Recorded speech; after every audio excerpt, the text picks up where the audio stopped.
Good morning, you sexy little TikToky bastards. Let's talk about this David Lammy, Sir Keir Starmer, Labour aversion to rolling back the most authoritarian and fascist policies that the Tories have rolled out in the last couple of years. It started with the Rwanda policy, where we developed this idea that we could ship refugees off to Rwanda and renege on our international law responsibilities to look after asylum seekers when they rock up on our shores. People were like, okay, well, Labour will oppose this, won't you? You'll roll this back when you get it. And they're like, well, I don't know if we would immediately do that. Now we've graduated to the protest laws. We saw the output of that over the weekend.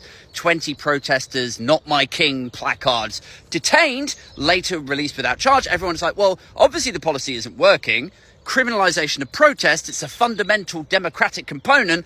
As the Labour Party, presumably you will be rolling this back. And they're like, I think we're going to let the policy bed in, to be honest with you. Now, understandably, this has ruffled a few feathers, right? Because apart from even my own emotional political aversion to those policies, logically, you would be thinking, why are you aligning yourself with the policies of the party who are failing abysmally? Like, you're the Labour Party, you're supposed to be the alternative. Why are you trying to replicate the Tories when they are hemorrhaging votes? To give you an idea of just how dumb that strategy is, like imagine Tupac at the height of his fame, All Eyes on Me, that kind of, California Love.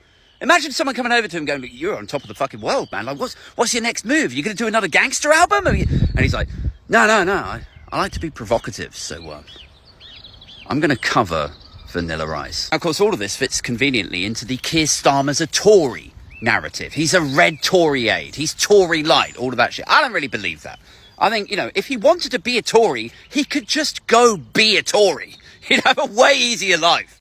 I think what this is he and Labour HQ and their comms tip, they know that if he comes out saying, I'm going to roll back the protest legislation, he knows that the Sun, the Telegraph, the Express, the Mail will fucking maul him.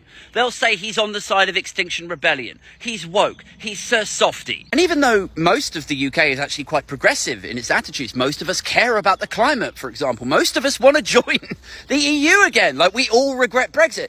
The sway and the influence that these newspapers have, and remember, there's about 66 to 70% right-wing newspapers that set the agenda every day.